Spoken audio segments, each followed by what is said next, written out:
Let's talk about an accurate mass quant spectral pattern match.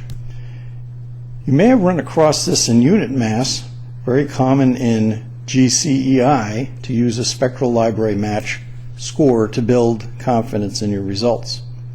So let's go through how this fits. We've got the quant spectral match, as I mentioned, and its cousin is the quant pattern match. And let's go through that workflow.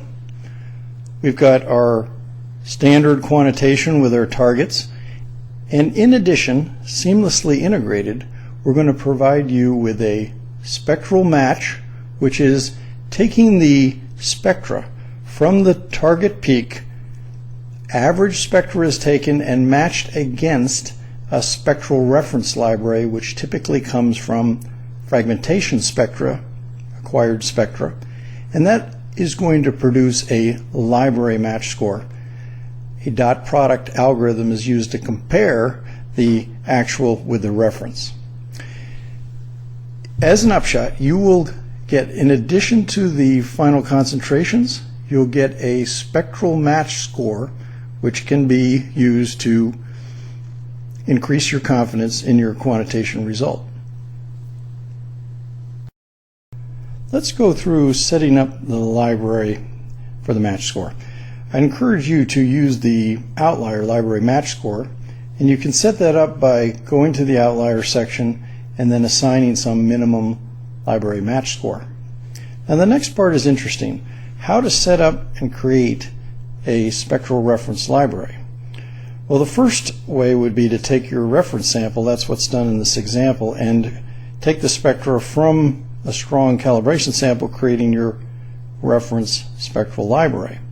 Another mechanism, if you didn't have the standards, would be to go to, let's say, a reference library that already exists that would likely be a unit mass library. Now, matching accurate mass spectra against a unit mass library works okay, doesn't really take advantage of the accurate mass information. So that brings up a topic of how to go about creating a fragmentation-oriented reference spectral library, which means knowing the formula and looking at each of the fragments that are created and then assigning exact masses to them. I will leave that for another discussion. The end result of this setup reference library is that I have created these reference libraries. Please note that this is not searching. This is creating a reference spectra which we will score against in the quantitation workflow. So now that I've set up my method and gone over and analyzed, let's see what I've got. I've got a library match score, and I can visualize that by looking at the entire spectrum in the spectrum window. It takes all of the ions into account in the dot product comparison, and this is fully integrated into the quant workflow. So I've got my calibration table over here, and I've got my target analysis peak over here. You would see that in this case that outlier did trigger because the library match score fell below 40.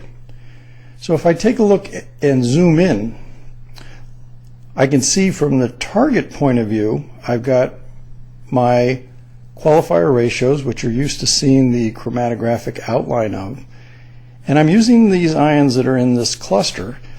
And in the spectral window for the library match score, I've zoomed in on those same ions to show you in a close-up view that the acquired average peak spectra matches very well with the reference library spectra, and you can see how these ions correspond here, and that's the result when all the ions are compared of the library match score.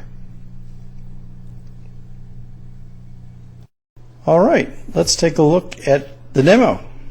First, I'm in the quant method editor, as you can see, and here's the library match score, setting up the outlier as I've described with the minimum score. Let's next create that library. So set up reference library. I'm going to use the spectra. I came over with a mid-level calibration sample, and I'm now going to create that spectral library, which was just created. And now I'll go over and apply that method and analyzing it.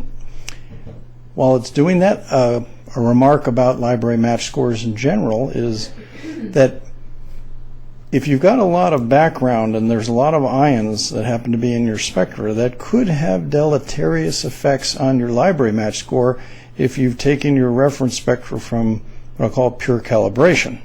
So as you see, my library reference here is 100% because it's being scored right against that calibration as you'd expect. So let me move to, let's say, the drain of this river water, and look. I can see that I've got some low scores for certain compounds, and if I move over, I've gotten some very respectable scores on other compounds. So let's take this particular one and take a look at it. As you can see, I've got library reference match scores. That one hit the outlier, which triggered it as less than 40. So if I look at anthracene at this level and look at that score, it's not a terrific score, but if I look at the ions in the spectral, I get rid of the calibration curve and zoom that out a little bit, I can see there's a correspondence between the ions that are expected and the ions that I see right next to my calibration information.